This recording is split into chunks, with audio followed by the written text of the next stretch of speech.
What? Oh.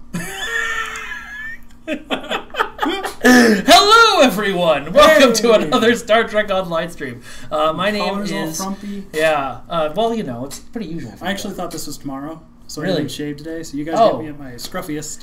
You thought this was a different day than the day we'd agreed to that you proposed. Yes. Yeah. Cool. Because Mondays are generally tough, so I kind of just assumed it would be on Tuesday. Yeah. My name is Mike Fadum. I am your community manager. I'm also known as Ambassador Cal, and I have some things here. Do you want to put them somewhere? I'll just put that stuff here. Okay, cool. Because I know that's what you do. That's what I do now. Yeah. Jeremy Randall, lead systems designer, everybody. Yay! The crowd goes wild. So, we are here. Mike didn't mess up crap, MGMK. You shut up. So we're here to answer any and all questions you guys might have about the rebalance that we recently did with Season 13. Jeremy was recently on Priority 1. It's a great podcast. You should listen to it. He answered a bunch of questions there, but we know you have more, and we wanted to give you the opportunity to ask them in person to the man himself. But before we get started on that, I know you had sort of a manifesto on this that I made you write. Yes. That I'm not going to read word no, for word, no, because that would be terrible. Live streams. That would be the worst. I would like to say that But I don't know. I might talk you into like posting it later. Or something. Yeah, I totally will. You want to post it in the? Well, there won't really be show notes for this on YouTube. But so I can put here's it in what front I'm going to just throw this at you live. Yeah, because okay. I know you love improv. Yeah, no, please. There were some comments on the announcement for this that maybe we should do. Yes, a written we should Q&A definitely as well. do those as well. That was part of the plan. plan. Put my manifesto at the top of the written Q&A. Cool. Yeah. Well, what I was going to do actually was read those off of Reddit so that you could answer them on the stream. Yeah. But no. Well, yeah, no, some of those definitely. But yeah, not I'm all sure of them, people will still have continuous questions. This is a huge topic. It is. We just tried to balance the whole game. How'd you think that went? I mean, by and large, I think it was a success. But there's always things that we didn't get as well as we could have. Yeah. I think communication was a big one, which is why we're having live streams like this and Q&As. We want to try and fix that. I think we should have at least attempted to communicate more about what we were doing and why we were doing it. Before the giant triple patch notes went up and said, hey, we're doing all this. So people would have a better understanding of what to expect. Yeah. And so that not so much of what we were doing was going to catch them like blindsided. Agreed. Yeah. So we're working on it. Yep. We're fixing it. It'll happen. Okay. Well, manifesto. Go. Sure. So what it comes down to is that a lot of people have asked, what was the purpose? Why did we try to balance the game? And by extension, of course, like, why'd you break my stuff? I know that's where... No. Rest in peace. I know a lot of this comes from places of players that are passionate and invested a lot in the game, and they were concerned about the fact that we were changing so much, and change is scary. So the biggest question seemed to be, why did we do it? And so as Mike said, I put together a bit of a manifesto to try and make clear to people what we should have communicated up front, why we were doing all this. And it comes down to two main purposes, the primary of which is that the game was egregiously out of balance. Not as a whole. As a whole, I think the game has a performance window where we expect things to behave. Things that are under or overperforming to egregious degrees, they cause severe problems for the game, and not just in the case of the people that find it, like, exploit it. It's not really an exploit it, but they get the most out of it, and they top the DPS charts, and that's fine to a certain degree. The problem comes down that when you have too many overperformers and underperformers, the game becomes unpredictable, to the point where we as designers can't even design the game because we cannot predict all of the outcomes that are possible. Sure. This is even more evident in a game like STO, where a huge amount of synergies exist, where the power of one individual item or one individual ability is not important. How it really matters is how everything else interacts with one another. With those outliers, though, it limited the amount of choice that players had.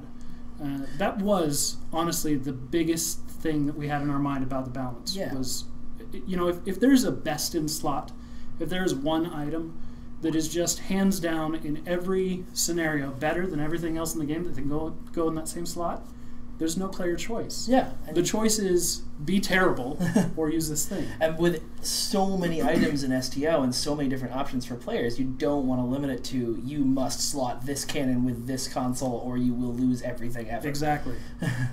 So and the best in slot mentality also makes it very hard for us as designers to continue to grow the game, to continue to introduce new abilities or new items or cool new loot or reputations or progression systems or whatever, what have you, because if there is a situation where a best in slot item exists, we have to make the next thing that goes in the same slot just as good or better, always, which can lead to this endless cycle of just perpetual power bloat, which is not good for an online game. Honestly, it limits your lifespan. You're going to get to a point where the game is untenable. And so for the sake of you guys being able to continue to play STO, we wanted those two things. We wanted to increase player choice and viability of different options, and increase the ability for the game to continue to grow. And so that was the primary thing. There was a secondary concern, which is that Season 13 introduced this whole new swath of competitive gameplay. Yeah. And with that comes a hopeful resurgence in participating in PvP. We know not PvP is not everyone's. I'm not a big PvPer myself. Neither am I. But we do have people on staff who do PvP. Yeah, and we know that there is a vocal amount of players out there that would love to do PvP. But we know that the experience as it was prior to Season 13 was not good for PvP. So we had to take the opportunity here when trying to build up this competitive gameplay style. We knew we had to tackle some of those big hot button issues for the sake of that. So that was our secondary concern. Cool. And those two things together kind of led us to where we are now. Well, I've got a great first follow-up question for you from Josh Truax. I hope I'm pronouncing that right. Sorry, on Facebook. So if the goal is to make sure there's not one choice, not one best in slot, how do you approach balancing as huge of an item set as STO has in order to make sure that the players have as many options as possible? Carefully. We have a tremendous systems designer on staff named Spartan, who you guys probably recognize the name from the forums, who is also a hardcore STO player. I won't give away his personal identity, but he tops DPS charts and helps other players with builds and all this sort of stuff. He knows STO inside and out, and anything he doesn't know, he knows the community people that do know and can point us to the resources. This all comes down to knowing the game. I thought I knew the game until I started talking to Spartan. Yeah. It's a little crazy. And again, anything that he knows, anything that he doesn't know, knows where to find it within the community. There are people in the community that are crazy on certain topics. I mean, crazy in a good way. Yes. Yeah. We love you crazy. Please continue to be crazy. It's passion. I love to see that level of intensity about something that I help make. It warms my heart. I'm sorry, what was the question? I think how do you approach balancing all of the stuff so that there's no wrong choice? So there's it's basically a two-step process. One is gather the info and then analyze the info. Well, I guess there's a third step, which is change the info. That's really all it comes down to. It is an enormous task, don't get me wrong. I mean, this question is right on point. Yeah. And it's guaranteed that even with somebody as knowledgeable as Spartan and everybody else in the community that knows so much about this, and the rest of the team as well, of course we're going to miss stuff. Yeah. The game is enormous. Yeah. So you do the best you can. And I think I said Spartan the bug report literally right before the stream started. Something with this. Here's something that's important to note is that this Season 13, we're hoping it also kind of gets people used to the idea that change is a bit of a constant. Yeah. We don't want this to be a one and done. We're only going to change stuff with the season, and then we're just done until the next time we decide to do something as massive again, because that's also not good for us, for you, for anybody. So keep your feedback coming, especially if you notice something from Season 13 that you feel we didn't make the right choice on. Yeah. Tell us what you feel, hopefully in an intelligible way. Hopefully without a lot of swear words, and do your jobs. Right. And if you can tell us that we've made the wrong decision and support that statement with good information, we'll take a look at it. Okay. We are not infallible. We're just usually right. Oh, that's going to get her into a meme now. I am the meme king. You are the meme king. All right, so I'm going to get into our first specific question here. Okay. Because I've seen it come up in both chats a couple of times. Okay. Tychon's Rift. Yes. Seems to be one of those outlier performers even after the balance. A lot of players are saying that. Is that something we've noticed, we're working on? Okay. So two things. One, it was an outlier before. We considered it an underperformer before the balance passed. And this is why we threw a spotlight on it and decided to make some changes. We went a little too far. We went a lot too far. Our purpose here was to try something different with... I don't want to bore you with all the details, but energy drain is not a great mechanic under the hood. Mm-hmm. How it works and how it works with power transfer rate in particular is just not great across the game. It's also not uniform across the game. Yeah. So the changes we made to Tychon's Rift were actually an attempt to stabilize that mechanic and to introduce a new uniform way that we could adapt to the rest of the game if it went well. It did not go well. So we're going to try something else later. For the immediate time, though, I think even this Thursday patch, Tychon's is getting another tuning pass. Which we don't necessarily take our word on that because things may change between now and Thursday. But here's what. But that is the current goal. Yes, that is the current information I got just a few hours ago. Yes. Thursday's a long time away. Yeah. Okay.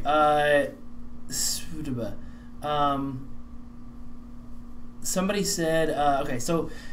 When things go live, how do players know the difference between designer intent and quote unquote a whoopsie?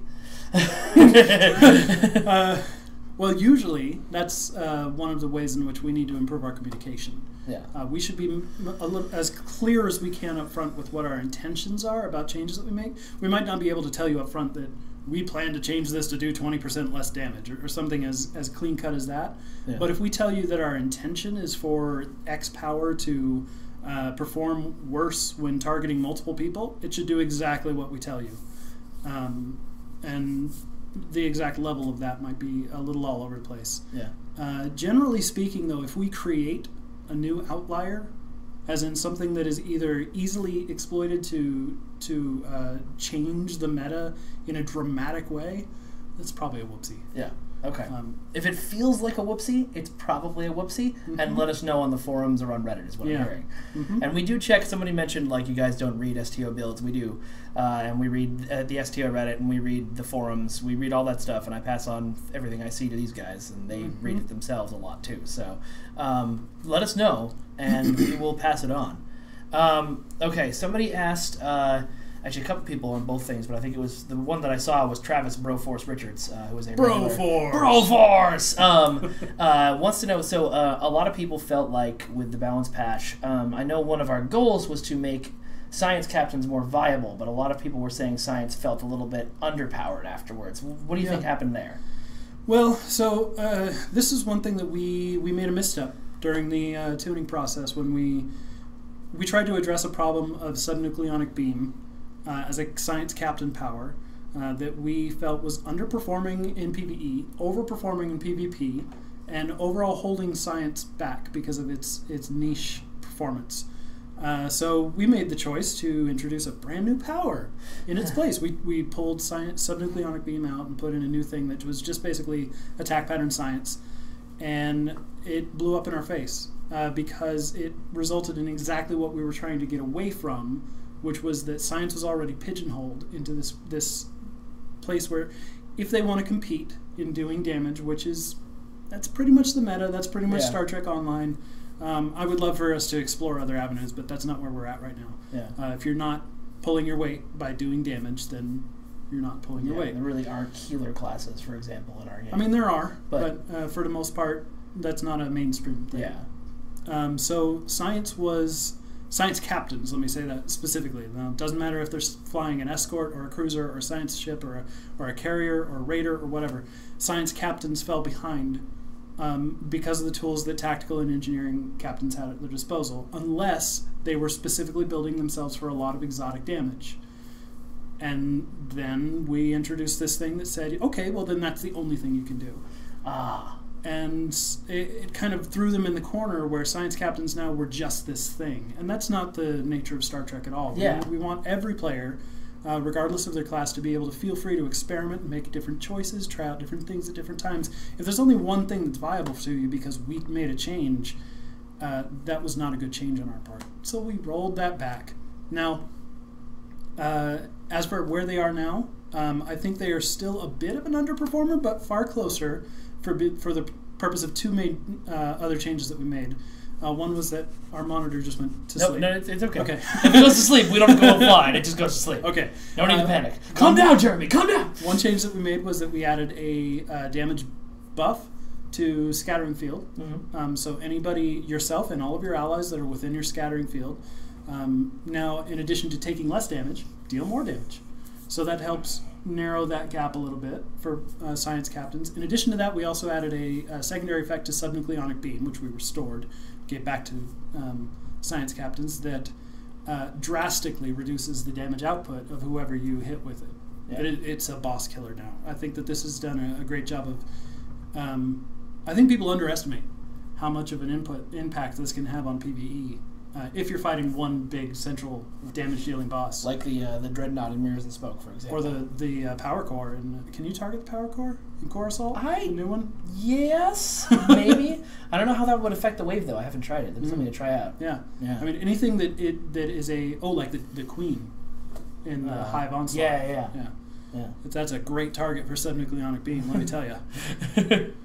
So yeah, between those two factors, I think that we've done a good job of shoring up science a bit, but I think we still have further to go, and time will tell whether or not we get a chance to address that. Cool. I've seen a couple of questions about the QUI, because I know that's a big contentious thing. That's not something really Jeremy can talk about, but I'll just tell you real quick. The team is aware of all the stuff, the issues that people have been having with the new UI, and we are working on many changes. The first of which came out last week, the next of which will come out this week, and further on down the line until we've gotten to a place where we're happy with it, and hopefully you guys are happy with it too. Mm-hmm. Okay. So somebody asked, let me see if I find his name so I'm not just a jerk. Excalibur Crusade asked, when you've got an item that's say underperforming in PvE and overperforming in PvP, or vice versa, how do you bring it towards the middle where it's performing where you'd like it in both? That's a really tough one to deal with, because that usually means we need to change the mechanics in some fundamental way. Either add a new effect that shores up one side or the other, or just change what it does. Because typically the reasons that something like that happens is because NPCs don't use something that players do. So that makes the power, the responses to that power different in each different scenario. And sometimes that's fine. Sometimes we can design a power and say, you know what, this is really easily counterable in PvP. Sometimes that's fine. Yeah. Because it honestly feels good to be able to counter things in PvP. It makes you feel smart, like you know what you're doing. So that side of things is generally okay, but do you have any specific examples? Is this no, that was just somebody. Because now I'm just curious. Let's see.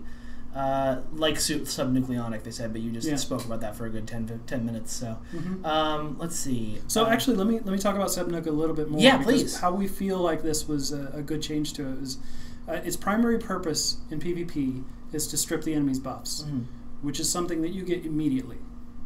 So the counter to subnucleonic beam in PvP is to like lure them into using it on you by putting a bunch of dummy buffs, or just saving enough cooldown so that if your first batch gets stripped, you can use another group. Yeah. Those are really soft counters, whereas now there is an actual reason to counter it. Now if you get hit with this thing, not only are your buffs gone, but so too is your damage massively debuffed. So now you have to decide, do I want to actively counter this effect, or do I just want to rebuff and deal with it? Yeah. Whereas also in PvE, since NPCs almost never buff themselves, although it feels really good to strip off a high yield off of some of those dreadnoughts, like the Borg Unimatrix ships. I just feel like it's like giving him the finger when I managed to do that. A 20-foot-tall starship-shaped finger. But the lingering debuff is something that they just have to deal with, and it puts in a whole new dynamic for the power. It is now useful in PvE, and it is now different and more difficult to deal with, or more easy to use is a better way to put it in PvP. Question from me as a player, actually. So we've gotten all these changes and all these powers that do things with other powers and things like that. How do people figure that out if they aren't like jumping on Reddit or STO builds every day? Is there a way in game, or is there something that we're thinking about to make it easier for players to sort of parse the giant amount of combinations we're giving them and how they best can use them? That's a great idea. Okay. No, yeah, it's something we're trying to actively get better at as we speak. And over this, there was a conscious initiative that started before Season 13 to improve the way that we communicate mechanics to players. This means better tooltips, better descriptions, more unified language. So we won't be calling the same thing different words when we call it out in game. So that over time we're hoping that as we can go back and improve old tooltips and old descriptions and introduce new things that are using this unified language, that language becomes something that all players understand at a glance. That they can see the word hold and know exactly what that means in every situation, including what buffs it, what resists it, what other pieces of gear interact with holds. Oh, hold is also a control effect, which means all this other stuff also interacts with it. We're hoping that just by unifying the language and simplifying the language, that will be something that more players can just understand, can grok, can feed on, and get into. Cool. All right, I've got a question here from Orangitis, who wants to know, some of the consoles from like C-Store ships. In particular, they're talking about the saucer/chevron/vector separation consoles. Feel like they weren't looked at, or maybe are a little weaker now than they have been in the past. Is that something that we've noticed? Is that something that was intentional? The saucer pets and all the separation pets actually should have gotten a little bit better. They benefited slightly from some of the core table changes that we made for hanger pets. Yeah. So they should have actually seen a bit of a buff, in addition to the weapon power rescaling that we did. Since those are NPCs, they just have a flat 50 energy, which is a better benefit to damage output now. So I'm not sure why those might be feeling less good now. Those should be feeling better. Better good now. So whoopsie? I don't know. I'd like to hear more information. Okay. Yeah. We'll go ahead and make a post on the forums or something, and we can look into that some more. Okay. Let's see. Captain Blade J, I've heard of this one before too, wants to know about Gravity Well. Particularly, some players have reported that it feels like it's not pulling very much anymore after the balance. Is that something? Yeah, I've heard that as well. Yeah. Is that something that's we intended to make it less powerful, or is that a whoopsie again? We did not intend. So what I had heard is that at rank 1, it's weaker than it used to be. That's what I heard from Spartan as well. This is not a matter that I've actually investigated myself, so I don't know for certain. Okay. I've used Gravity Well 3 on my own ship when flying around, and I have actually noticed an increase in performance. Okay. So no, I think this needs further information and further investigation. I don't know now. Okay, I don't know of anything that should have nerfed it. Yeah. But you guys saw the 13 or so pages of patch notes that went out with Season 13. Something might have hit something and fallen down a hill and ran into something else. Part of his question, though, I also read it, was: are there any options for a Gravity Well revisit? Yes. I will say someday, because we've noticed some not ideal behavior about the way that the power works, kind of under the hood. We've been looking at it kind of in our off time as something we want to try to improve. That may mean some players facing changes, but I hope not. Our goal in that kind of thing is if we need to fix something because just of the way that it works under the hood, we try not to impact player performance. Okay. But that might be unavoidable. We'll see. That's probably not something that'll happen for some time, though. Okay. So we'll look into it, but it's an eventually TM. Yeah. Somebody wanted to know why our streams are always so much happier than Neverwinter streams. It's because of our adorable faces. Okay, let's see. Well, I can say for my part, I like talking to people. Yeah. Also, I really like what I do for a living. Yeah, that makes me excited. It's nice. Okay, somebody said. I don't mean to imply that Neverwinter folks don't like what they do. No, I know them. They do like what they do. I've spoken to them about this.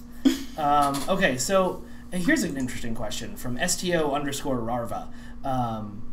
Which I kind of want to just hit the rar at that. STO Rarva. I'm sorry for making fun of your name. So when we're approaching a balance, and we know that a huge portion of the player base uses a build that we're about to change fundamentally, What are those discussions like? They're not easy, but first of all, if everyone's using it, it's wrong. That's a very stripped down, simple way of putting it, but that indicates to us pretty clearly that there's an overperformer. Yeah. That there is a best in slot, that there is a non-choice sitting out there and waiting for us, calling our names like the sirens, and we will go to our death to fix it. Jeremy, put stuff here. Typically, when we know that players will be negatively impacted, that their effectiveness will be diminished, and it's a large number of players, we do try to find some way to compensate for that. It's not always possible, and I think that actually with Season 13, we didn't do that as much of that as we should have. Part of that was just due to time concerns. We still have pages and pages of stuff that we wanted to look at for the balance pass for Season 13. We just didn't have time. There's only so many hours in a day. Yeah. But unfortunately, a good number of that is we should improve these things. And hopefully that will continue to happen over time. As we get more time to improve things, we will do so. So it's not just this was the one balance, like you were saying earlier. It's not just this is the one balance and then we're done. We're going to keep improving and changing and iterating as the game goes on. We basically went through a very large list of things that all of us systems designers and Ricosa and production agreed were the outliers, the most important, the priority one issues. Sorry. Shout out to Gideon. And we had to prioritize them. So the ones that you saw in Season 13 are all the hot buttons, the ones we knew we had to get to. As far as how we approach things like that, it's, as I said, we do try to find some way to just add a spoonful of sugar, helps the medicine go down. But the reality is that we can't always do that. And so then we have to make sure the next step, if we know that we can't compensate in any way or add that little bit of sugar to it, is to try and make sure that we only have to change it once. Yeah. Because measure twice, measure 3 times, measure 4 times, and then once. cut once. Yeah. If you are going to have to rip off the Band-Aid, do it all at once. Yeah, and never again. Yeah. Okay, so I got an interesting question from Odin Knight, which is an awesome name, and I really hope that's your real name. I just, because it's on Facebook, and it could be. I don't think it is. But it could be. Don't ruin my dreams. Okay. Right. Would kind of follow up on my question earlier. Would we ever consider doing either a dev blog or something that lives permanently on the website and the forums that's just kind of a rundown of, here are the weapon types, here's what the weapon types do, here's what the different combinations of weapon types can do for you?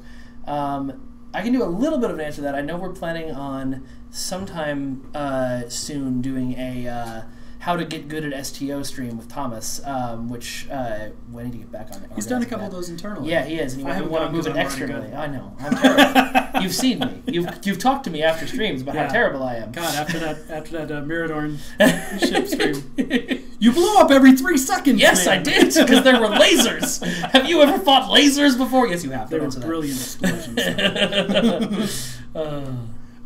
So I think that in a larger sense, we know that STO is hard to play. It's not as accessible as we'd love it to be. If there were any great way to describe help players without getting a tutorial in their face or trying to shove builds down their throat or anything like that, I'd love to look into it. Getting something like that on a dev blog, on our forums, is still not going to reach the people it needs to reach. Unless we had something in game that was like, hey, you want to know more? Click here. Yeah. And there are games that do that, like watch these 14 videos before you play our game. Yeah, and if I had a magic wand and could just say, let's do this, I would love to do some sort of in-game feature, like feature a build. I don't know if it's something we would come up with or the players would come up with, but something that a player in-game could say, I want to find a good build for this ship. Show me my options. Yeah.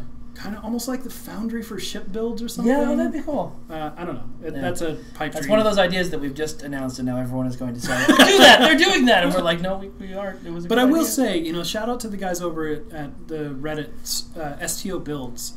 They have a number of these guides like this that if you want to get better at the game, there's a number of links on the sidebar for their subreddit that can help you get better. Yeah. I don't know what state they're in after Season 13. I haven't gone back and looked afterwards, actually. There also is a... Still builds ain't my job. I think there's a build sharing forum on our forums now, too. Okay. I believe I set that up because I think it's something that people should talk about. Well, and I think it's safe to say that no matter what we do as developers, the community will always be their best resource in this regard. Yeah. So I don't want to put that on you guys, but well, no, yeah, I do. Yeah, put it on them. Okay, let's see. Bajoran Satan asked about the QUI. I talked a little bit about that earlier. Yes, we're looking into it. The short version of the answer to that question. Duncan Idaho wants to know: is there any way we would ever feature preset builds in featured episodes? I think what he means is like how some of the like sphere of influence, you get a ship and it shows you a build while you're flying it around. Is that something we consider doing more often as kind of a tutorial? I don't know if we've actively considered it, but I will go ahead and say that it's more feasible these days than it used to be. Okay. The hoops we used to have to jump through to put you in those what we call temp ships or temp puppets, because you're just kind of puppeting it. It's not really your ship.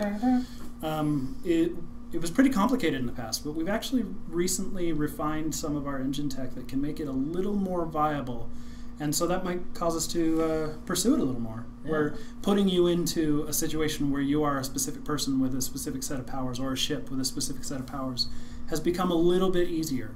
It's still not easy, but it's easier. Yeah, so it's interesting. Yeah. Okay, Rarva has another good question. What sort of data collection do we do that helps us get this kind of direct feedback to you guys? As far as like system balance, the kind of stuff that we did for Season 13 was honestly just most of the DPS parsing tools that players use themselves. Yeah. That is, by and large, what we base a lot of the decisions on. Either looking at the parses that other players have publicized themselves, or doing our own testing to figure out DPS parsing. I mean, I'll be honest, because DPS is such an important part of our current metagame, the high priority things that we covered with Season 13 tended to be DPS focused.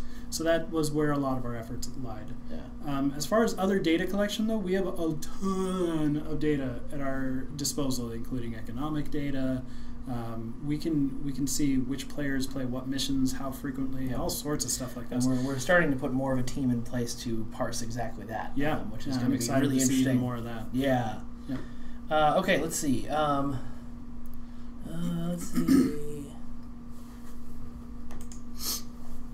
I'm not sure what that. I'm just going to answer this because Tempestress keeps asking it. Is there any word on a Champions Online port to PS4? No, there is not. Okay. The shield refrequencer damage proc. We literally just sent emails back and forth about that before the stream started, or rather, I sent them to you and Spartan, and Spartan answered it. So yes, they are looking into that. I think the fix is coming sooner than you think. The problem with it procking on yourself? I believe it was a problem with it procking on a different power than it was supposed to. Yeah. So I think those have both been fixed. Yeah. At least internally. So the hope is that those would appear in this Thursday's build. Yeah. Let's see. I'm trying to get you some more questions. I saw a question earlier. I think it was also from Broforce. That's fine.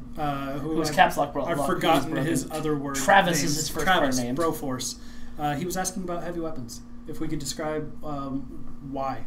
Oh, yeah, sure. Go for it. This is actually something that I tried to answer on Priority 1 as well, so I'll just double up here. We knew... I'll try to keep this short. No. We knew this is a balanced Q&A session. Don't keep it short. So, they want to know all of the things. So we knew that there was a performance gap between tactical-focused ships, escorts and other things like that, and cruisers. And through the course of our testing and gathering a bunch of feedback, we were able to basically narrow that performance down to the fact that escorts had fewer weapons and that cruisers could use them more betterly. Professional writer. Word now. But we didn't want to just go and say, then just give the escorts an extra weapon, because that would scale out of control. Right. The weapons that we have in our game have a number of different ways that they can synergize with all sorts of different things that would actually throw it way out of balance in a different direction. So we decided on the solution of heavy weapons. So heavy weapons are new slots that appear on most escorts, destroyers, warships, ships like that. The classes of ships that we thought were underperforming in terms of damage output. But heavy weapons are specifically restricted in such ways that we can tune them ourselves. We can dial those knobs up or down as needed in order to meet the performance criteria that we have for them. No, we're not going to tell you what those are. But so like they don't scale with directed energy. They don't scale with projectile weapons. They're heavy weapons. They're their own That's all thing. they do. Yeah. So there's fewer synergies to worry about, but that means that we can more closely define their performance. And on that subject, I should go ahead and let anybody know that if you have a question about the default heavy weapon, I was just about to ask that. The Thor's hammer. How we turning the dial on that? Up? Maybe up a little bit? Way up! I think the patch notes will say increase damage by more than 100%. Awesome. When that happens, which Awesome. will be very soon. I'm very excited about having lightning firing off my ship and continuing to look awesome. Hopefully and now it will actually awesome. perform as well as it looks. Yeah. Okay, somebody asked, I saw one. Oh, yes. Did we have anything that we tested internally that we were like, oh, we'll just make this slight change, and then we looked at it in the test and was like, oh my god, everything's on fire! Well, I think the science changes were a good example of that. We at first thought subnucleonic beam, if it's underperforming here and overperforming here, well, we'll just replace it with something that we know performs well. And then, as I said, we fell into the whole pigeonhole trap.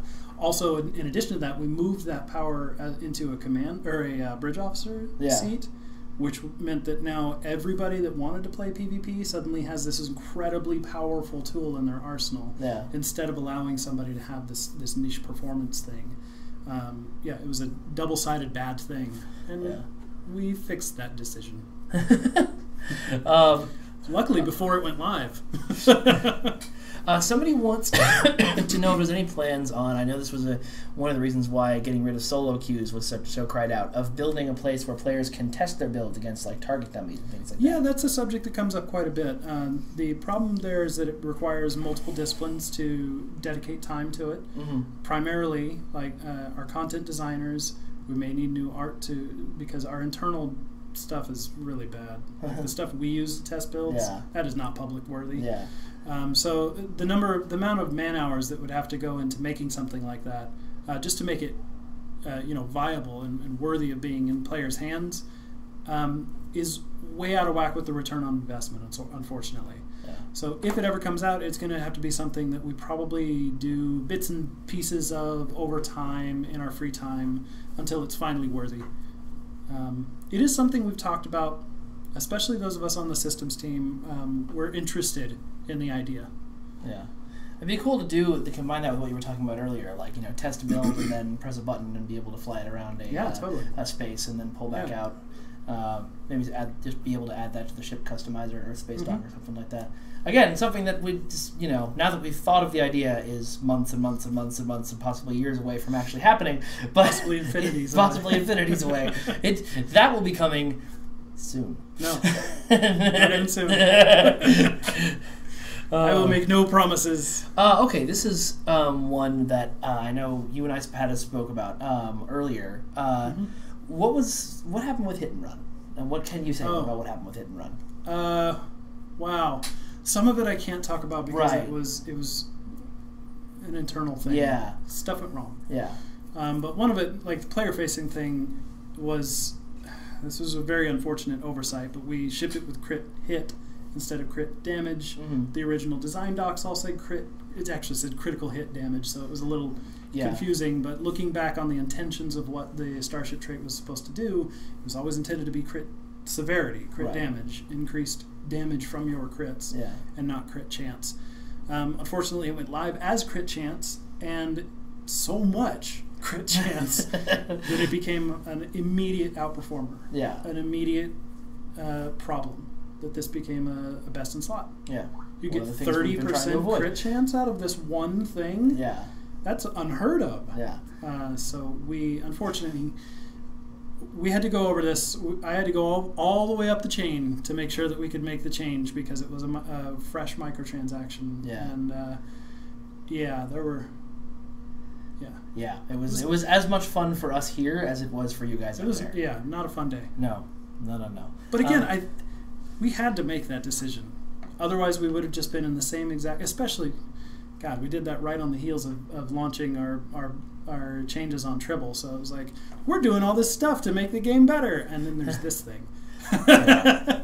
Okay, cool. Somebody asked the question that I was hoping to come. Cthulhu. Cthulhu, I'm going to make your question... Cthulhu. Cthulhu. That's awesome. Sorry, that is awesome. I kind of want to picture. I'm going to summarize your question, and then I might ask the more specific bits later. But torpedoes, how do they work?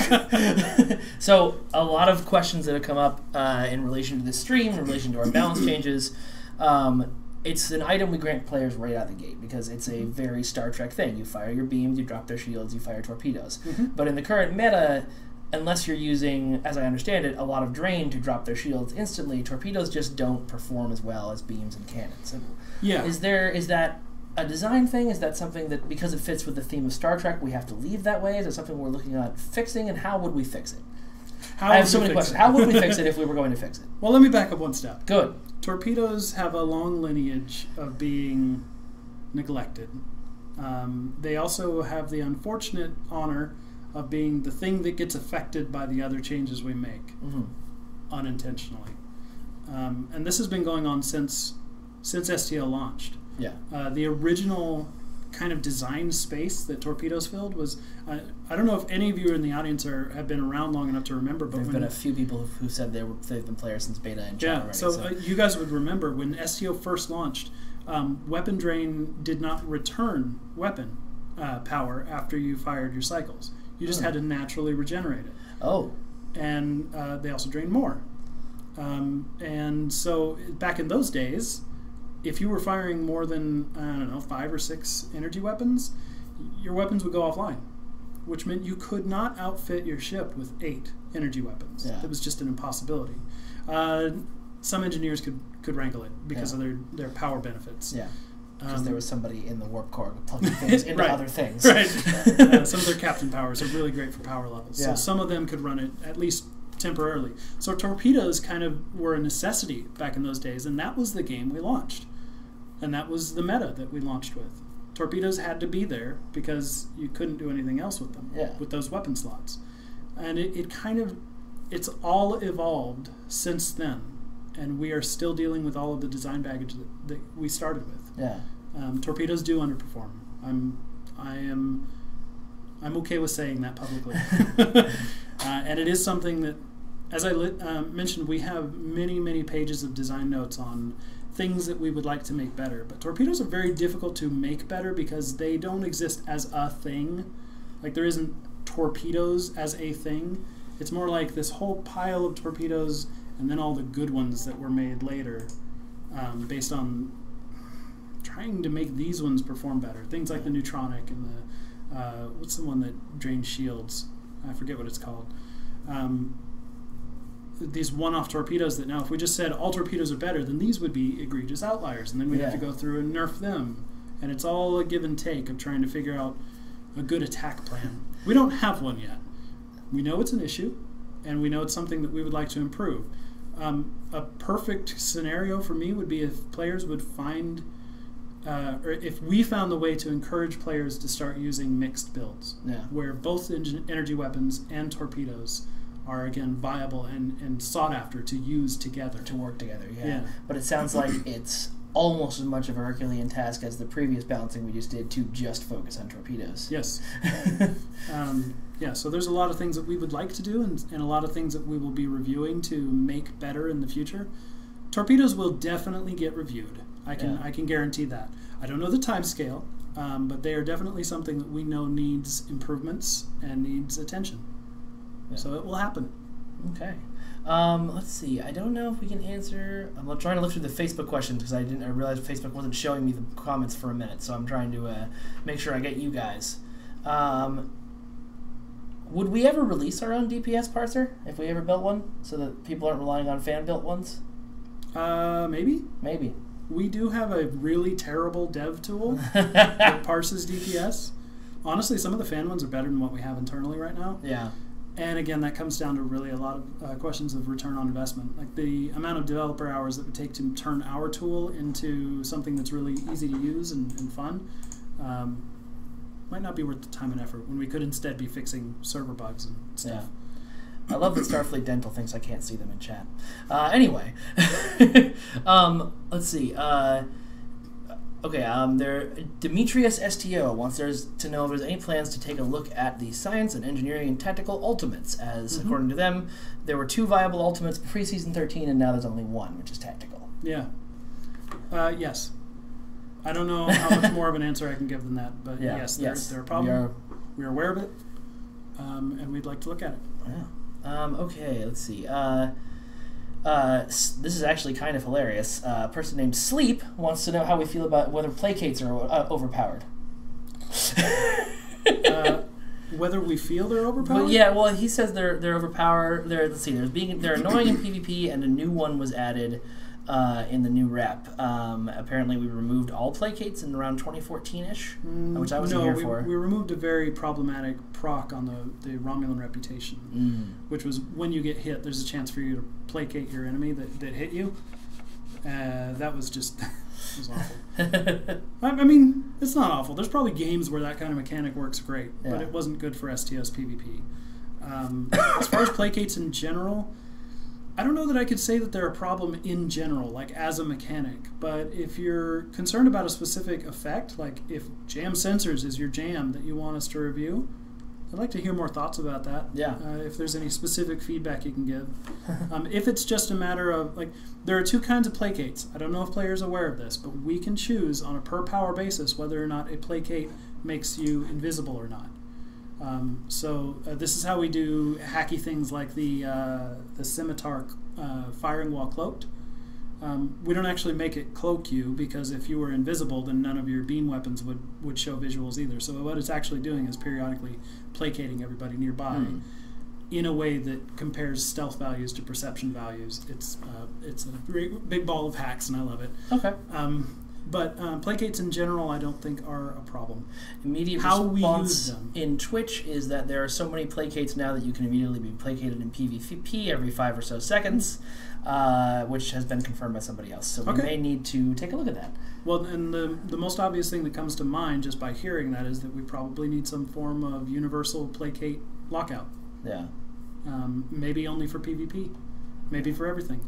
Like before the Season 13 balance pass, I know that damage immunities were a huge problem in PvP, where players could stack up 10 or more seconds of immunity in a row, way more than enough for an average PvP fight that usually lasts less than 10 seconds. Yeah. And that was a problem, so we introduced a lockout period. You can only benefit from 1 immunity for a number of seconds. I forget what it is. I think 15 before you can trigger another one. And that was specifically a PvP change, but I think it's actually also done some good things for PvE choices. Yeah. Players that are flying squishy ships can no longer rely on just chaining immunities to stay alive. Now they have to invest a little bit more in defense, or make the choice to not and just take that risk. Yeah. Okay. So question from H2ODP. They've got a question about in regards to the reaction between, I believe that's accuracy, ACC, and FAW. What exactly is the complication between the two, and do you envision a solution in the future where they properly interact together? I envision a future where they interact together. There are 2 layers of problems. Well, no, 2 layers of interactions between accuracy and Fire at Will. Fire at Will did receive an accuracy debuff with Season 13. It was one of our attempts to try and bring down the power of that outlier without outright just nerfing its damage. And it's flavorful too. If you're firing beams in every single direction, shouldn't be as accurate, maybe you're not as accurate. That's fine. So that's one level of interaction. The other is that we have this concept in STO of accuracy overflow. If you have greater than a certain value of accuracy versus your opponent's defense, anything that overflows becomes critical hit, critical chance. The problem there with the interaction with Fire at Will, in a nutshell, is that Fire at Will is actually targeting yourself with at least part of the power. That's how it knows to just shoot at random targets around you. And unfortunately, that's the part of the power that does its accuracy overflow predictions. We can still feed accuracy into the actual shots that it fires out, but there is no overflow. So it cannot calculate overflow when it's doing the applied damage part. And that's a technical limitation. right now, we could rebuild the power to work with accuracy overflow, but then it wouldn't look like Fire at Will. It would look like something else, and it would not be good. Yeah. And we don't want to sacrifice the way that our game looks, because I think a lot of players out there just like seeing their starship firing lasers. I can't imagine why. There's no fun in that at all. Yeah. So those are the choices we have to make right now until we can actually explore some sort of technical alternative, which we keep coming back to on a continuous basis. I have a strong feeling it will happen someday, but I can't say when someday is. Okay. And somebody asked about the cooldown for Fire at Will. Was that another change we made for similar reasons? That it's got a 20-second cooldown where other things have 15 seconds? I don't know the details on that. Okay. So I'm afraid I can't comment on that one. All right. No worries. Not all of the balance changes crossed my desk. Sorry.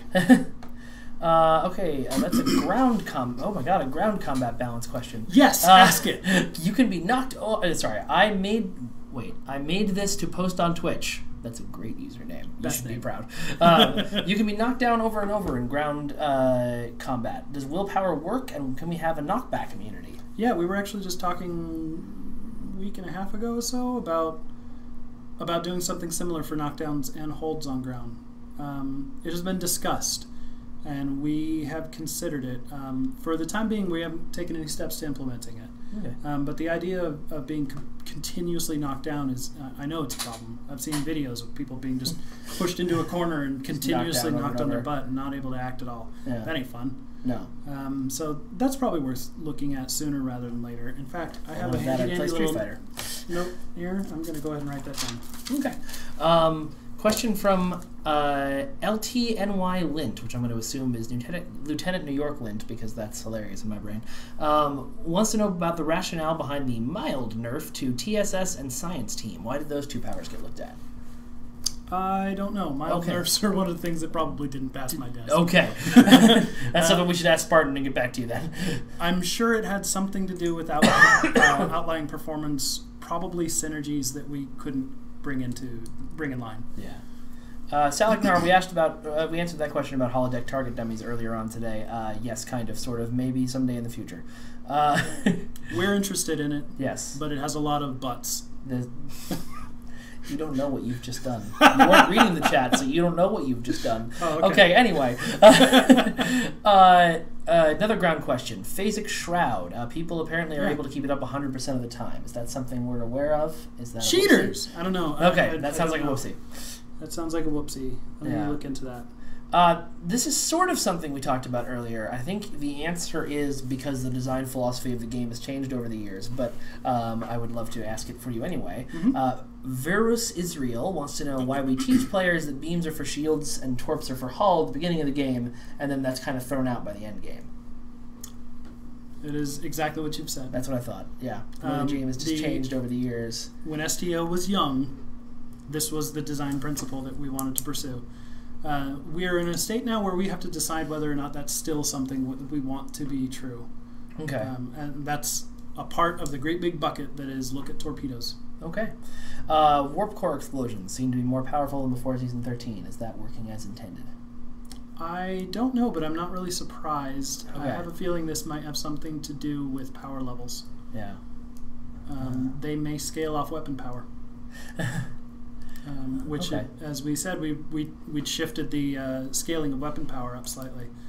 I'm not sure that having your warp core scale off weapon power makes a whole lot of sense, but I don't necessarily find it surprising. Yeah.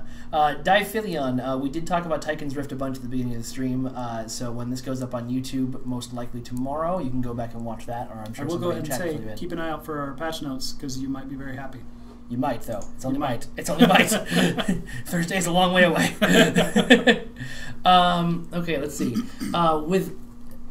This is from Demetrius STO. With embassy consoles effectively removed from the meta, are there plans to... By the way, have you seen the image at the top of Reddit with all the STO embassy consoles? That's hilarious. Dump truck yeah, that's wonderful. Are there plans to re-examine damage-based threat mechanics, as damage now plays a larger factor with less threat modifiers in the positive and negative?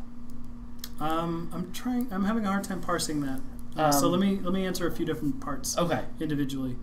I think that saying that plasma consoles have been removed from the meta is an overstatement. I think they're still quite valuable. I still use them on my ship. Yes, the performance has been diminished, but there are a few choices out there that can perform as well as they can. Lab consoles are one thing that can. As long as there's choice, that's fine. I don't mind something being a very strong contender for a slot, just not best in slot. The other half of that was something about threat mechanics. I presume they're talking about the fact that the plasma consoles also were one of the primary ways that you can passively modify your threat up and down. I think people overestimate how much of an effect that had on actual moment-to-moment combat. But threat has always been a little weird in STO as well. So if the question was, can we get new items that help us modify our threat? That seems like a good thing we could do at some point. The problem is that very few players care about that, so it would usually probably have to be a side benefit on some new piece of gear. Yeah. So you might not see it right away, but more different options to do things that you want to do. That sounds like a good idea for the future of STO. Yep. Yi Kai, I just want to answer this real quick because I know the answer, even though it's not a balance question. If your hair looks like polygons and there's black squares in your clothing after the update, go into your graphics settings. I don't remember what the 3 settings are off the top of my head, but there should be 3 settings that are all set to off. Turn any one of them on, and you should get your stuff back and looking normal. I think shadows is one of them. Okay, let's see. Tony wants to know about playable Borg, which is something that comes up every single stream. I think we should probably do a playable Borg faction at some point, but there's no plans right now. You know, if we did playable Borg, it couldn't be the Borg. No, it'd have to be the cooperative. Yeah, I think. Yeah. You could otherwise it'd be. Well, you'd just be assimilated all the time. You'd literally be no control of your actions. No control of your actions. Yeah, that would be boring as hell. Anyway. Another question, Timothy L. Gregory wants to know about Foundry Spotlight coming back. Yes, don't know when, but yes. Okay, back to balance questions. Somebody asked about Scratch the Paint. It apparently only blocks 1 core explosion when ships frequently blow for 2 hits back to back. The second kills. Is that working as intended? Sure, get out of there. So turn on Scratch the Paint and then hightail it. It's automatic. Yeah. So if the first hit is avoided with Scratch the Paint, you have basically been given 3 seconds to GTFO. Yeah. And I highly advise it. It was never intended to block both hits of a warp core. So use your engines. I don't just sit in one spot in space and fire anything? Because that's really effective. It's up to you know, if you really like pilot powers, which Scratch the Paint is, there's actually a couple teleports that you could use even to get out of there. Then you don't have to turn your engines on at all. I don't know if this is something that you would know about, and it may not be. This may be a content thing. But is Battle of Corfez now harder on purpose, or was that part of the bugs that we were running into? It's not a bug. Okay. It's also not technically entirely on purpose, but it is a side effect of the weapon scaling change. Okay. Gotcha. So all the NPCs do slightly more damage, and on elite battles, that slightly becomes more than slightly. Okay. And Corfez was already tuned about being around being hard, so now it is a little harder, and we're keeping an eye on all these things to see if we need to change the content at all. Maybe even change the core advanced and elite damage scaling sliders, tweak those a little bit. We're watching it. If you think it's too hard now, like if you were able to run Corfez on a regular basis before, and now you cannot, let us know. Maybe we need to soften that up just a little bit. I'll answer a question that's posed at me. I don't think player housing is something that you could expect soon, and you never say never is something we'll do in STO, but I wouldn't hold your breath for that one. Okay, so why was this is from Hellweir. Why was the ground ability cloak module changed to be on a timer? They're wondering, since they can stay cloaked forever in space, why they can't stay cloaked forever on the ground. That is a huge discussion, and I don't know the best way to answer it, but what it kind of comes down to is that stealth on the ground is not as well controlled as stealth in space, in terms of the different mechanics that feed into it and the different mechanics that can benefit from it. I don't know the details of exactly what was changed about Cloak module. Again, this happens to be another one that didn't cross my desk, so I can't comment too intelligently. But I have a feeling that the core of the issue here is that it was working too well in some limited situations. This sort of change is rarely about what can we do on ground and we can't do in space or vice versa. It's more about is doing this on ground causing a problem. and it sounds like it probably was. Yeah, I'm sorry I can't give a more thorough answer. No worries. Some of these specific ones I know are going to be harder to answer because you were overseeing this rather than punching the buttons yourself. Do you know anything about Rapid Decay 3? Apparently the resistance debuff is on par with... Yeah, apparently the resistance debuff is on par with Sensor Scan, which I'm guessing that they're guessing it's not a castable heal. Let me just read the question to you and see if it makes more sense that way. I think this is from Sleep again. I think Rapid DK3 was overlooked with the balance pass. The resistance debuff is on par with Sensor Scan. Casual reversion clears it, but it's not a causal reversion. Sorry, not casual reversion. That's a very different thing. Clears it, but it's not a castable heal / clear DOF removes it. Yeah, will this be looked at? I'm not sure if that was entirely English. English may not be their first language. We have a lot of German players, so... Rapid Decay 3 was overlooked. I mean, having a buff power whose resistance debuff is on par with Sensor Scan actually sounds fairly reasonable, unless it's... Oh, Rapid Decay also does a lot of damage over time, so that might be a bit much. Okay. Might be something to look at then. Yeah. I'll put it on the list. You just made the list. As far as causal reversion clears it... But it's not a castable heal. So it doesn't trigger the DOF? Maybe that's what they're asking. Maybe that's what I'm saying. Okay, I'll check it out. Okay. Just to answer this, because Tony has been asking it a lot. It's not a balanced question, but the idea that you could make a custom Chimera-style ship out of all of the parts of all the ships you own across factions is a really cool idea and way more difficult to implement than you think it is. I promise you. And your ship would look real bad by the end of it. I promise you. What was the name of that ship? The Thunder Falcon Zord or whatever? Thunder Falcon Cougar Bird? Yes, something like that. I want to put that in game. Okay. Let's see. Captain B Money, I don't think that's happening. I've seen you ask it a bunch of times, but I don't think we're doing... We don't have plans for that anytime soon. Not a balanced question again. Okay. Okay, H2ODP says, do you feel that Surgical Strikes is at a good state in its current form? And are there any more possible plans to make it a more competitive alternative to Fire at Will or CSV? Well, the second half of the question makes me know what he wants the answer to be. Which is no.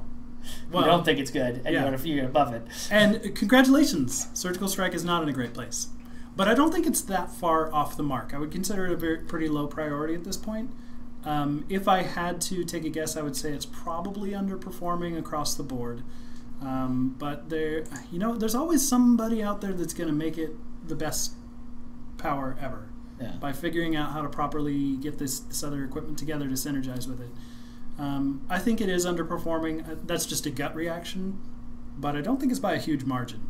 As far as intentions to come back and look at it again, yes. Yeah. Cool. In fact, I'll go ahead and say on the air, this might not happen soon, but I'm trying to find the time in the system schedule for us to specifically look at spec powers for balancing. So things like this Rapid Decay issue probably looked at sooner than some of the other lower priority issues, because I think spec powers are a bit more important.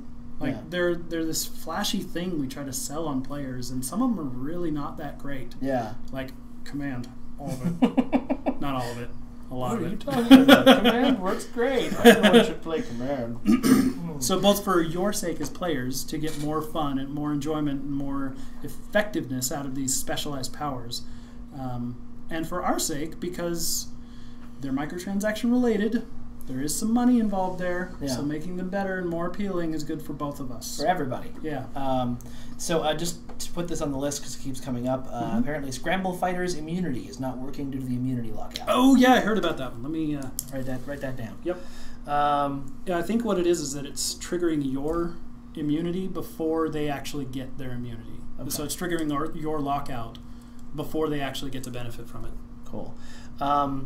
Schmendrick01, I love names on Twitch, wants to know what your thoughts are on making most damage types more noticeable in combat. So I say before Season 13, we were in an AP or Disruptor meta, and with Fire at Will being fixed to proc things less, we've been pushed even further in that direction.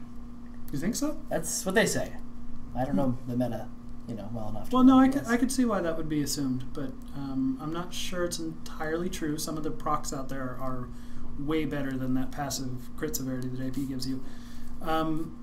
So the question was whether or not we'd be making it more damage types more noticeable. More noticeable, yeah. More like I think what they're really asking is, what they're really saying is the meta is focusing on this one damage type right now. Is there a way to make more damage types viable? I don't know that I could answer that directly, but I can say that we know that changing. So we went through and standardized all weapon procs in the game, so they only can proc once per cycle. Right.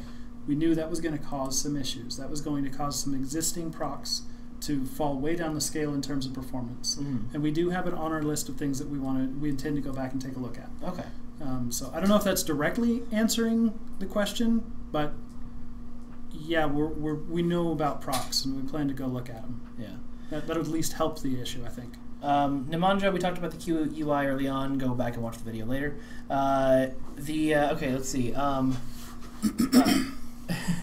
Burke Dave, we saw your appreciation for the 20 Master Key box. Thank you. And thank you for throwing your wallet at us. There's a question on here I saw. I'm not sure who it was from, but they asked what the reasoning was. Oh, there it is. There it is, from Narva. Yep. The reasoning about removing auto crits from Beam Overload. So some of you that might have been around for a while, Beam Overload was not always an auto crit, and then we changed it at one point because we wanted to make it a better power. Turns out that we misstepped a little bit in that regard. By making it an auto crit, we basically built this whole kind of sub-meta around crits. And if you could build up your crit severity enough, whether that be with passive items or weapon mods or gear or what have you, having Beam Overload in your tray meant you didn't have to gear for crit hit. It was just, you didn't have to. You just press a button. You just press a button and you get a crit. This was a real problem when combined with a number of other things. This is really a synergy issue, and we felt that it was safer for the long-term life of the game if we could just smooth that peak out a bit. So we increased the damage, removed the auto crit so that it didn't synergize quite so well with crit damage gear. And again, just kind of try to smooth things out a bit, reduce the outliers. I played with Beam Overload quite a bit. I actually felt like it was more powerful, but that's because I wasn't using a high crit damage build. I hope it's in a good place. It felt like it was. One of the suggestions we've got is to make it affect cannons too. Interesting. Yeah. Could be. You never know. John Darvella on Facebook wants to know, is Feedback Pulse 3 supposed to be locked at 100%, or does it scale more based on aux power and less on EPG? I don't actually know anymore. I know that Feedback Pulse was changed, had a number of scaling things removed from its capabilities with the Balance Pass. I don't know exactly where it ended up. Unfortunately, I don't have the numbers in front of me. Okay. Whether or not it is intended to be locked at 100%, it should still have some scaling, I believe, but go back and check the patch notes to see what we actually said we were doing with Feedback Pulse. If those patch notes don't match up with the performance you're seeing, whoopsie, let us know. Yeah. This one's coming up a few times. It might be something for the list. Apparently, evade target lock doesn't have a counter and cannot be cleared. I've seen that on both chats now. It might be the same person going into both chats to make sure I see it, but I think Intel team clears it, but I'll double check that. Everything should have a counter, if even just a soft counter. Yeah. Okay. Let's see. Is it possible to give Cannon Rapid Fire the buff too? I don't know what buff they're referring to. Probably Beam Overload. Yeah. Cannon Rapid Fire already is a fairly decent DPS increase. Pretty powerful, yeah. I'm not certain that it requires something like that. If we decided, if we were given evidence or offered feedback that it's underperforming, the more likely thing that we'd do is just beef up the damage variables a little bit, like the core variables that it builds off of. Allowing it to benefit from a power that you would also... it doesn't sound great. Yeah. Okay. It doesn't sound great. Demetrius STO wants to know, is real-time damage scaling of Go Down Fighting under review? It allows players to troll heal and interfere with your own GDF. Yeah, well, we were aware that might be a problem. It is under review. all the changes to Godon fighting were pretty controversial, so we're keeping as close an eye on it as we can.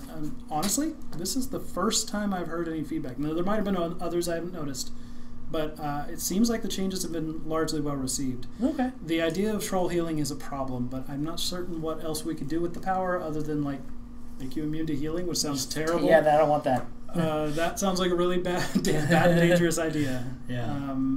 I don't know what to offer. If you have a good solution, I'd love to hear it. Yeah. Okay. Let's see. Is the range on the Tetrion compression pistol working as intended? Oh, yeah, it's a very short-range weapon. Okay, and it's meant to be a very short-range weapon. Okay, cool. Now, if that means that it is not performing well enough, like if it needs more damage or something, I'm open to hearing that feedback. But it was intended to be a very short-range weapon. Yeah. Okay, cool. Chuck Stevens' shuttlecraft is full of eels. I've had it with these mother effing eels and this mother effing shuttlecraft. Let's see. I didn't say it. I said Evan. It's fine. We're fine. No, I'm just picturing that many eels. On a shuttlecraft, yeah. That would be that sounds like a lot of eels. That sounds like a practical joke. Yeah, when you go like away someone's on vacation, ensign was just like, oh, I'm going to fail the captain's You go away on vacation and somebody fills your cube with like peanuts. Oh, God. Something like that. Oh, man. Yep. Yeah. This time it was eels. Okay, let's see. Looks like the questions might... Oh, never mind. Why... Oh, wait. Okay, we addressed Psi Team and TSS earlier, Spencer, but he wants to know why they were hit when things like improved tachyon beam, starship trait, heal at levels magnitudes higher. I'm not certain that I can offer a good answer to that. Okay. Those don't sound like powers that directly compete with one another. So it's not always guaranteed that one thing will be changed and another thing will as well. For example, just off the cuff,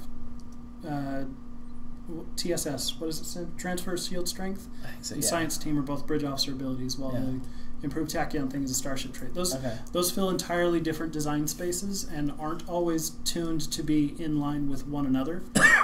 They're more closely tuned to be in line with other things that fill the same design space. So starship traits are generally only compared to starship traits.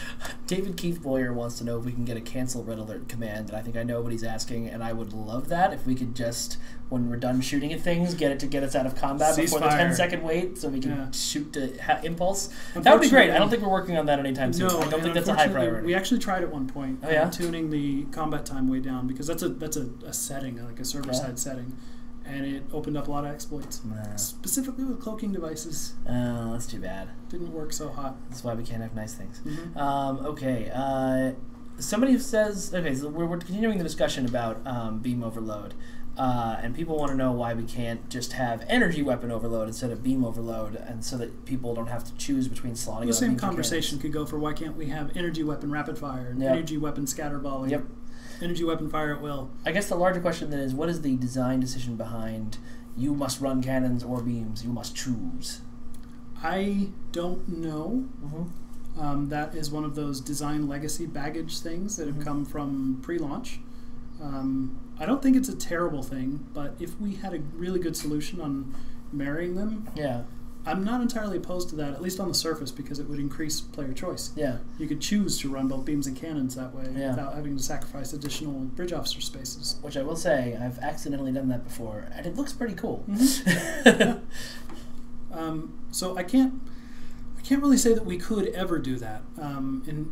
For one major regard, I believe that cannon powers and beam powers might fill different station ranks, and station ranks are... Trying to change those requires rewriting our entire bridge officer code, which we're not willing to swallow that pill right now. That would be. There are numerous problems with that. But the other thing is that let's say we allowed for cannon overload as a power. That means that we have to build powers for every cannon in the game. Mm-hmm.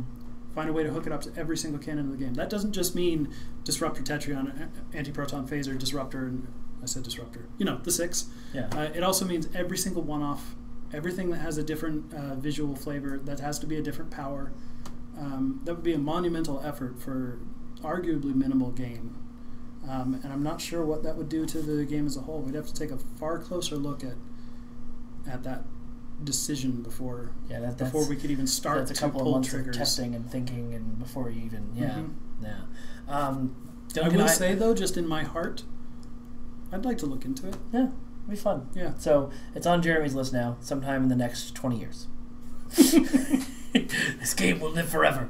Okay. Star Trek 2: The Search for More Money. That was a Spaceballs reference. Yeah, yeah. For those of you who are very tiny and don't know, Junk in Idaho wanted to know what our candy preferences are, which is hilarious because this is sitting right here and I stole it from Jeremy's desk. But I think if you're asking about the entire dev they're in team, my cube because I didn't want them. Oh well, then they're like the suckers on the bank counter for when the kids come Those things by. are amazing. Yeah, kids, right? Totally, kids. Kids. But yes, I think if you want to do, you seemed like they were asking about the whole dev team. I think chocolate is a fair bet, just in general. But if you're asking about just me, anything filled with rum. No, Kit Kats. And Actually, just a bottle of rum. Just my favorite candy. Yes. Okay. Kit Kats and Twix. This is another one. We're getting a lot of questions that are, why did you nerf this but not this? And I think a lot of that can be answered, guys, with the general design philosophy that Jeremy was talking about earlier, which is trying to get more choice out for people, and maybe certain things were missed. But I don't know that we want to spend a whole other hour on we didn't pay attention to this, but did pay attention to this, but because so. Yeah. I mean, again, a lot of times that will come down to design space. Yeah. As I said, a bridge officer power should not be directly compared to a starship trait. Yeah. The two are actually frequently designed to be used in tandem with one another. Yeah. So they're not competition. Here's an interesting question. Rarva wants to know how our personal builds were affected by the balance. As you may have noticed, if you've watched previous Star Trek Online streams with me, I am terrible with Star Trek Online. So my balance was you probably went up. Not at all. Actually, I may have gotten more powerful. Yeah. You're right. So you probably got a little more powerful. The extent of my build is I slotted a bunch of weapons of the same type and then put tactical consoles in that make those weapons more powerful, because that was the basic advice I got from Thomas. So you're like a quarter of the way there. Yeah, I'm on the road. Yep. So many players have offered to help me get better too. I need to start taking advantage of that. My build got a little worse in some regards, but a little better in others. So my live character, I fly an Anorax. I've got an all fluidic anti-proton build. I like the way it looks and sounds, and I like the pushing people away. Anti-protons too. And yeah, I was using science consoles, the plasma consoles, because they were the only choice. So now I can actually, I'm thinking of switching to the lab consoles. Okay. Because I use a lot of exotic abilities on my Anorax. Yeah. But so I was nerfed a little bit in little ways and improved in other ways. The big thing that I like though is my pets got more powerful. My hangar pets. Yeah. Cool. Are there any plans to redo C-Store ships with different BOF specializations? Probably not. No. Most ships that we've created are pretty much how they are. I think if there's a ship that we saw was seriously underperforming or overperforming, that might be visited, but I don't think that's something that's happening. Well, the whole. Not the whole, but one of the reasons that we pursued in introducing specializations into Tier 6 ships was so that we had a lot of options to continue to design new ships. Yeah. So you might eventually see something that has the same seating as a ship you like with a different spec seat, but it's going to be a whole new ship. It's probably not going to be like a retrofit or a refit of the existing ship. It'll be something entirely new. Okay. Greasy Ginzo, questions about buff icons are for a UI designer, not for a system designer. So Jeremy will not be able to answer those for you. What's his question? When are we getting buff icons on the HUD on console? Oh. So I don't know. That is not a question I can answer. Yeah, I told you. You should just listen to me more. Okay. This is from, I made this to post on Twitch again. The damage of hyperonic radiation ground science ability was buffed with the damage balance pass, but now easily deals 1k plus damage per second over 15 seconds, while also having no way to cleanse it. Can it get a second balance pass? Yeah, that sounds really high. Yeah, it's pretty high. It sounds really high. Yeah. 1k is way more hit points than most people even have on ground. Just one shot per second. And then we could blame it on the fact that I'm terrible, but I'd still be exploding. So I had heard that this was a problem in the Arena of Sompag. But I thought that was because an NPC was using it. Mm-hmm. I'll give it another look. Okay. A lot of people on Facebook have now seized on this idea because someone else brought it up of, again, not a balance question, the idea of being able to seize enemy ships and add them to your Admiralty system. That's something that we haven't talked about. It's an interesting idea. Well, we could pass it on, but that's, I think, far, far future, that's something that would have to be talked about and balanced. I think it's far more likely that would be a part of the Admiralty system itself. Yeah. Like you would do an assignment. Yeah. And if you crit, you get an enemy ship. That would be cool. Yeah. That's a cool way to do it. It's far more likely that Admiralty would be self-contained in that way. How do we, Duncan Idaho 11 wants to know how we feel about BOF balance for ground, like rate of fire. Really, like how bridge officers perform? Yeah. They are a little slow. That's a AI limitation primarily that we could try to improve, but anybody that's been around for a while knows the trickiness of our AI. Yeah. The whole AI system under the hood is a series of preferences to do things, not commands. Mm-hmm. So we can try to encourage bridge officers to do certain things, but we can't command them to always guaranteed do the things. Yeah. I mean, we could, but then we have to build in every single, like, well, what if this happens while I'm trying to do this? What if this happens? And that's a very large task. Improving bridge officers in general, though, is something that we would like to do. But first we have to figure out what their place is at endgame. Yeah. I don't think we've made a solid design decision on that. Most of the endgame content that players play is without bridge officers, at least ground content. Yeah. In space, they're still under bridge doing but they're basically stability trades at that point. Right. So we need to have a larger discussions internally about what role do bridge officers fill at endgame before we can decide whether or not we need to invest more time in them. Yeah. Yeah. Cool. Burke Dave, once again, we really can't answer any questions about upcoming content, like maybe more BOFs we might be making. So maybe not. Let's see. I just wrote another ship blog. Oh, did you? Yeah, you did. Yeah. That's true. Tease you about upcoming stuff. Ooh. We're releasing another ship. Surprise, surprise. Someday. Are there any chance of light railgun weapons in the future? Well, we can't answer our future content. I just answered that. Light railguns? So instead of because the Ferocid Escort has a heavy railgun, so they want us to make cannons that look like the railgun, basically. Oh, with the like cool shrapnel coming off and everything. Yeah, that could be cool. Could be really mess up your really frame noisy. rate. Yeah. I'm not certain that's a good idea. Yeah, Kurgan, I have seen the multiple questions about the Zenkethi Battle Zone. This is a balanced stream, but I will briefly say the team is aware and looking at it. That is a content. Yep. If you ever see anybody from content doing a Q&A, they can answer that, and we may do more of those. We want to do more streams.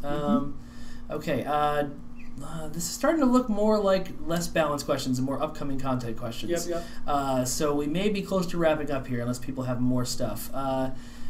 Okay, ground DOFs in particular for science seem to give bonuses that are not significant now with the state of the game, i.e. a DOF, stop scrolling down Twitch, to give damage to increase hit points by 50 points. That's pretty small. It is pretty small. You sure it's not 50%? It might be 50%, I don't know, but it says 50 points. Maybe that's that should scale better. Well, okay. I'll look into it. Do you know who was that asked? That was Surprise 77. If Surprise can tell me what specialization department that duty officer is, that would help me try to track that down. Please do. Let's see. Greasy Ginzo wants to know when space balance changes are coming to console. I don't believe we've announced that yet. Should be with season 13. Should be with season 13, I would think. But so whenever don't quote us on that. And we'll, season 13 is coming sometime. And let's see. Yep. Facebook is just asking us about future content, which we can't answer. Yeah, so. Sorry, guys. Cthulhu wants to know, will the carrier pet buffs be extended to gimmick console pets like Separation, Hosus, Aquarius, etc.? So they did benefit from some of those in the background, specifically the weapon scaling that carrier pets also benefited from. But those are, again, a different design space. Hangar pets are hangar pets and are compared to other hangar pets, whereas these are consoles and should, in the long run, be compared to other consoles. I'm aware that that's not a great comparison either because you've got a huge array of things that consoles can be. Yeah. But that's where we need to start from, at least, when we're having these kinds of conversations. So I think it'd probably be safe to say that those Separation pets won't directly benefit from hangar pets buffs at any time. Mm-hmm. But if they need a performance buff, we'll look at them individually. And specifically the performance buff we gave them last week of them not leaving when you summon them. Yeah, that's a huge performance buff. If you hadn't already heard, we finally got that. Fixed it. Yeah. We fixed it. Oh God, please don't quote me. No, don't quote me on things. I said maybe. You said don't quote me. I said maybe. Okay, it says, Dr. got it. Groundoff. The Dr. Groundoff, Thank you. use of medical tricorder or vascular regenerator. Chance to increase your maximum hit points. By 50. Travis wants you to do a Q&A stream once a week until the balance is done, which is hilarious because the balance will literally never be done. Balance will never be done. Never be done. It's a Sisyphean task.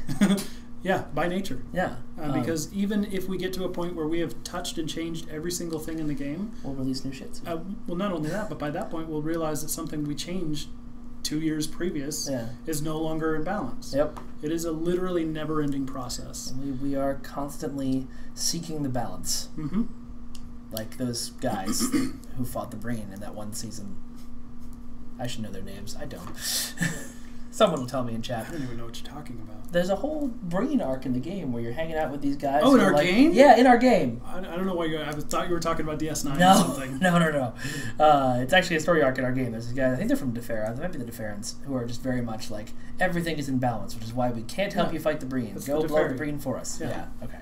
That's what I thought. Greasy Ginzo, the UI designer for console, is Thomas Maroney, who is also the UI designer for PC. No, that's not entirely true. Is it not Especially entirely true? for the console, that UI was very much a group effort. Okay. We actually got some assistance from UI designers on Neverwinter and everything like that. I have spoken out of turn and poorly. Okay, and people Thomas are now did telling me it's the Defera. quite a bit of work on it, but there was... I can think of 3 other people that also helped, but I don't remember their names. That's a problem. I know. So professional. Do we know that quad cannons don't benefit from firing cycle haste? Huh. I'm not certain that they should, but I'll make sure it's not a bug. Put it on the list. Yep. We should have a soundbite of Jericho saying you just made the list for all of these things. Okay, Travis wants you to know that may the Broforce be with you. Thank you, Travis. Okay, the active immunity, they made this post on Twitch again, the active immunity overload kit module, when used by a science officer, stop scrolling down Twitch, triggers biochemist debuff resistances duty officer on yourself. Can you look into this too? Okay. Boy, that is a wacky power that honestly probably should not have ever gone live because we were doing terrible things at that time. But it's live, and therefore we need to support it, and that means we need to fix it. We were doing terrible things, Jeremy Randall. I mean, I say we. Jeremy puts terrible things here. I made that power. Did you? So I can't really say all we. you? It was all me. That was the biochemist. F-19A Spectre. The Dyson Shield refrequencers we are looking at right now. And maybe fixed on Thursday. Maybe fixed on Thursday, but that is a maybe. Don't come and yell at me on the forums if it's not fixed on Thursday. I will cry a lot. Yes, Sam Kosh, I will make Jeremy a t-shirt that says... Put stuff here. Yeah. Oh my god, that would actually kind of... I just want to take a screenshot of that now and give it to you on a t-shirt. Always. Can you wear that to STLB this year? I'm not going to STLB. I got a family thing. I'm sorry. Okay. Yeah. Well, I'm going for the first time. I'll make up for it for you. Yeah, thanks. I'll be able to not answer any of the questions fans have about balance, so they'll love me being around. Just constantly be PMing me and please. Texting how do me. I answer this? Jeremy, help! Jeremy, what are you doing? And you're like, it's 3 in the morning. Note to I am self, asleep. change phone number. Note to self, get Jeremy's phone number. All right. Well, guys, it looks like the questions are sort of petering out, and it has been about an hour and a half. Crap, I got work to do. Yeah, man. you've got things to do today. But thank you very much for answering this many questions. Yeah, no problem. It looks like there's a lot of... This may be something we end up doing more regularly. In fact, I'm going to go on a limb and say this will be something we end up doing more regularly because Jeremy likes to do it, and we want to answer all your questions. So if you have more questions, feel free to hit us up on the forums, on Reddit. We check both those places, and we will do our best to answer them. We're on there as much as we can, and I pass on as many questions as I see and issues that you guys bring up as I can. Sure, he's at my cube the constantly. freaking time. I'm surprised it took him until today to notice the Tootsie Pops. Because mostly I was panicking about things that you made mad. Yep. All right. So, guys, thank you so much for joining us, and we will see you next time. Curl and out.